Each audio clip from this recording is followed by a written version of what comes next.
Olá, bom dia! Hoje são 14 de março e vamos à leitura do 14º capítulo do primeiro livro das Crônicas. Você deve se lembrar que ontem eu disse que nós iniciamos uma nova etapa no relato dado pelo autor das Crônicas, porque agora ele passou a falar a respeito do projeto de Davi de tentar trazer a arca para a cidade de Jerusalém.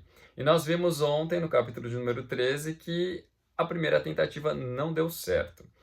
Davi cometeu um erro, transportou a arca em carros de bois, e o correto seria transportar no ombro dos levitas. E por conta de uma violação à arca, Deus puniu o homem que fez isso, que era Uzá. Isso deixou Davi muito triste. Mas nós vemos que isso provocou temor no coração de Davi, que posteriormente fez com que ele agisse corretamente e o levasse à obediência.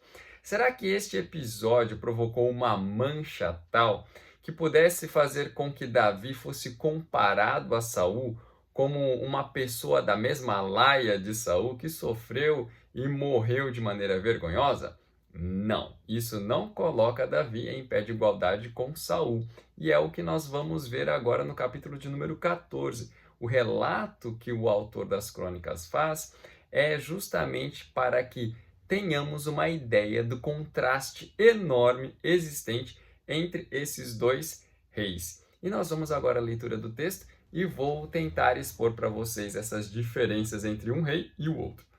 A leitura é a seguinte: Então Hirão, rei de Tiro, mandou mensageiros a Davi e madeira de cedro, e pedreiros e carpinteiros, para lhe edificarem uma casa.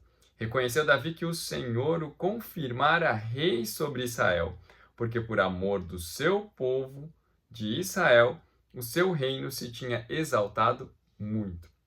Davi tomou ainda mais mulheres em Jerusalém e gerou ainda mais filhos e filhas. São estes os nomes dos filhos que teve em Jerusalém: Samua ou Samuá, Sobabe, Natã, Salomão, Ibar, Elisua, Eupelete, Nogá, Nefeg, Jafia, Elisama, Beeliada e Elifelete. Ouvindo, pois, os filisteus que Davi fora ungido rei sobre todo Israel, subiram todos para prender Davi. Ouvindo-o, Davi saiu contra eles. Mas vieram os filisteus e investiram contra ele no vale dos Refaíns. Então Davi consultou a Deus, dizendo: Subirei contra os filisteus? Entregarmos-ás nas mãos? Respondeu-lhe o Senhor: Sobe, porque os entregarei nas tuas mãos. Subindo Davi a Baal-Perazim, ali os derrotou e disse: Deus, por meu intermédio, rompeu as fileiras inimigas diante de mim, como quem rompe as águas. Por isso chamaram o nome daquele lugar Baal-Perazim. Ali deixaram seus deuses e ordenou Davi que se queimassem. Porém, os filisteus tornaram e fizeram uma investida no vale. De novo Davi consultou a Deus, e este lhe respondeu: Não subirás após eles, mas rodeia por detrás deles e ataca-os por defronte das amoreiras. E há de ser que, ouvindo tu um estrondo de marcha pelas copas das amoreiras, então saia a peleja, porque Deus saiu adiante de ti a ferir o exército dos filisteus. Fez Davi como Deus lhe ordenara, e feriu o exército dos filisteus desde Gibeão até Gezer. Assim se espalhou o nome de Davi por todas aquelas terras, pois o Senhor o fez temível a todas aquelas gentes. Olha só, o texto, obviamente, se divide em três partes, esse capítulo de número 14. Dos versos 1 a 2, nós vemos o reconhecimento de Hirão, rei de Tiro, em relação ao reino de Davi. Os versos 3 até o verso número 7 falam a respeito da bênção que Davi recebeu de ter muitos filhos. E dos versos número 8 até o número 17 falam a respeito das bênçãos que Davi recebeu por ter vencido guerras contra os filisteus. De que maneira que isso nos mostra um contraste grande entre Davi e Saul? Primeiro, nós vemos que os dois primeiros versos falam do reconhecimento que reis de outros países, e no caso aqui é especificado o caso de Irão. Depois, logo no final do texto, lá no verso número 17, nós também vemos que outros reis acabam reconhecendo Davi como rei. Mas aqui nós vemos que Irão não só reconheceu, como também homenageou Davi, enviando como presente para eles madeira de cedro, pedreiros, carpinteiros que construíssem uma casa ou um palácio para Davi. Quando isso aconteceu, olha o que o verso número 2 nos diz. Davi reconheceu que o Senhor o confirmara como rei sobre Israel.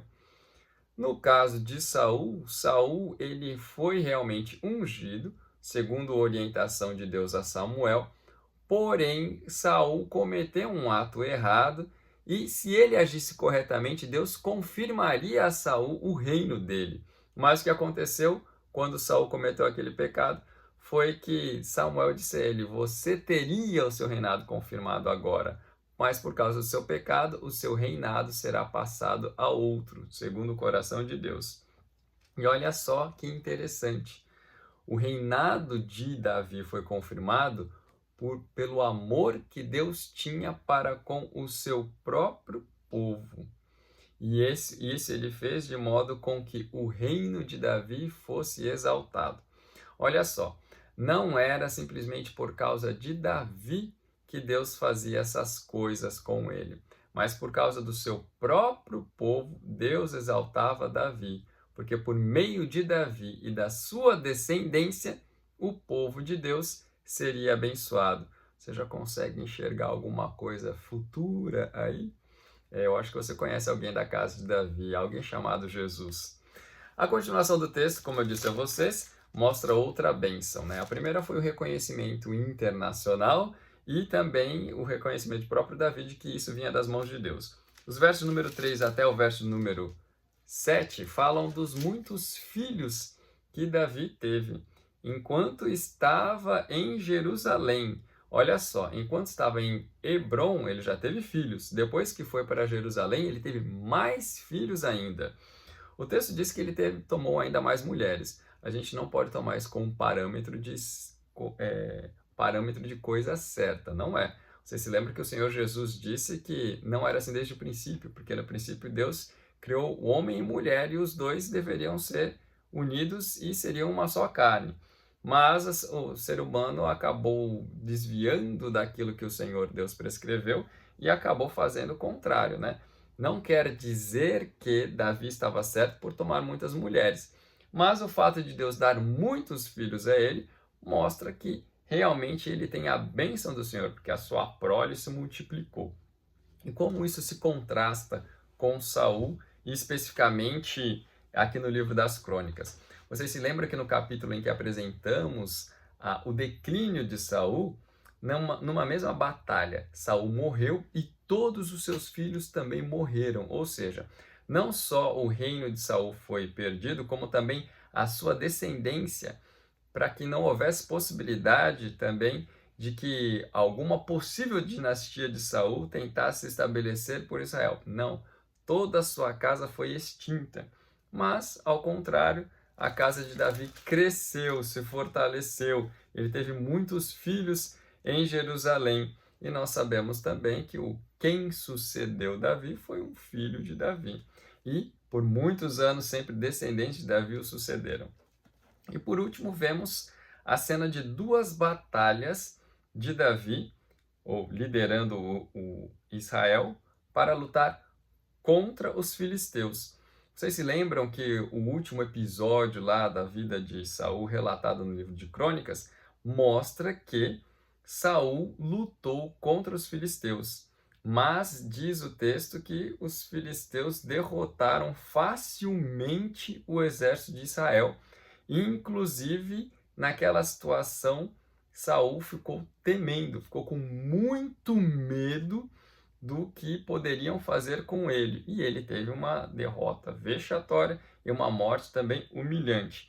Mas olha só que diferença grande.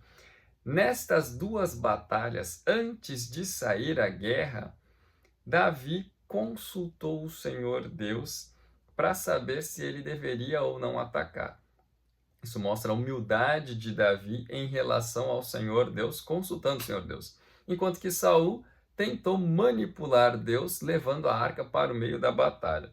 Segundo, nós vemos que Deus confirmou, dizendo que entregaria os inimigos de Israel nas suas mãos, e de fato, ele entregou os filisteus nas mãos de Davi, e Davi reconheceu que a vitória que ele teve não veio dele mesmo, mas veio do Senhor.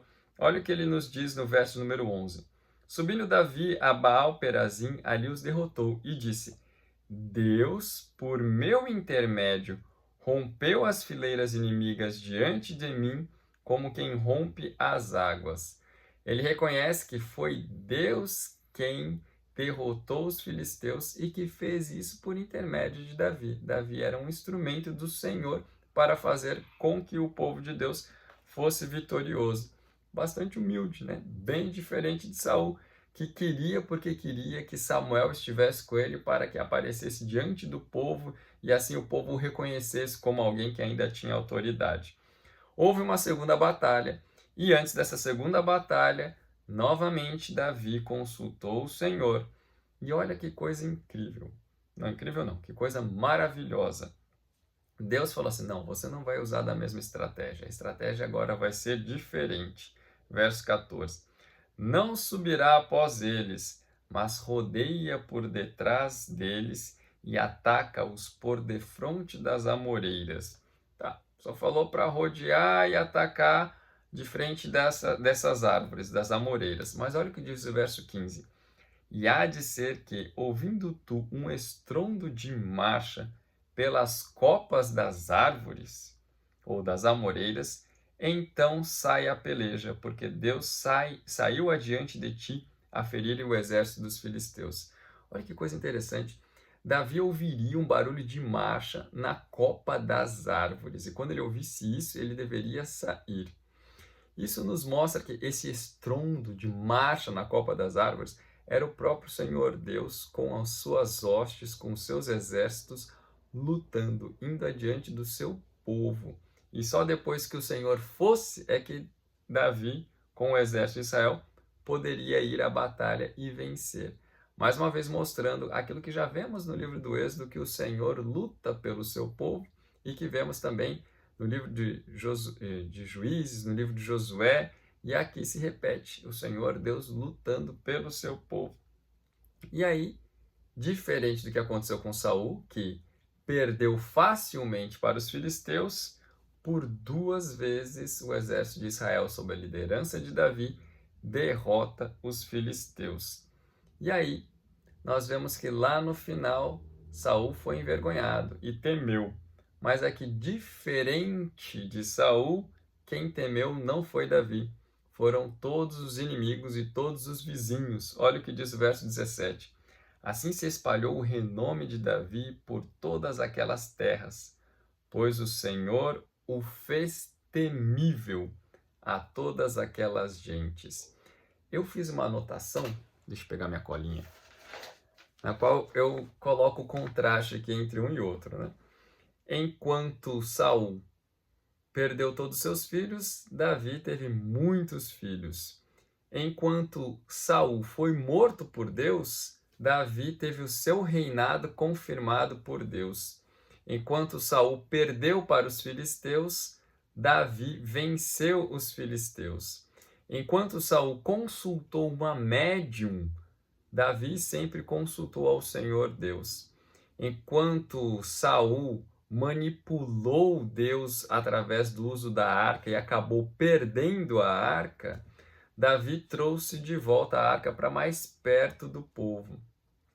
Enquanto Saul, numa das batalhas, deixou o rei do inimigo vivo e não destruiu o gado do inimigo, como Deus havia ordenado, Davi não só derrotou os filisteus, como derrotou também todos os ídolos, como nós vimos neste capítulo agora. Ele destruiu todos os ídolos. E, por último, nós vimos Saul teve medo e Davi foi temido. Há um contraste muito grande, há uma diferença enorme entre um e outro. E é isso que o autor quer nos apresentar. O fato de Davi ter errado não quer dizer que ele era semelhante a Saul. E esses fatos que nós vimos e que relatamos agora, que contrastam Saul e Davi, todos eles ocorreram antes mesmo da tentativa da tentativa de Davi de levar a arca para Jerusalém. Entretanto, o cronista quis organizar o texto de uma maneira diferente, mostrando que houve um erro, mas esse erro não quer dizer que Davi não fosse escolhido do Senhor para a bênção do seu povo. Pelo contrário, ele mostra assim, olha, o tanto de confirmação que mostra que, de fato, este é o escolhido de Deus. Olha, apesar de eu ter colocado para vocês o contraste entre Saul e Davi, eu quero apresentar as semelhanças entre Davi e um outro filho de Davi, que vocês conhecem pelo nome de Jesus, né? Tanto Davi como o Senhor Jesus tiveram seus ministérios e reinos confirmados pelo próprio Senhor Deus e Pai. E vemos também que ambos, depois de tudo aquilo que o Senhor Deus fazia por intermédio deles, ambos louvavam o Senhor Deus.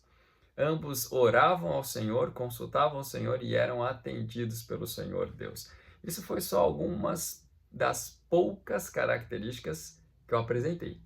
Ainda teremos muitas outras a ver que colocam Davi em Jesus e Jesus num paralelo, que mostra sim que o Senhor Jesus é o escolhido de Deus e assim como o seu ascendente Davi, confirmando que sim, aquele que seria o Salvador e Rei do povo de Deus seria um descendente de Davi, e este é o Senhor Jesus Cristo.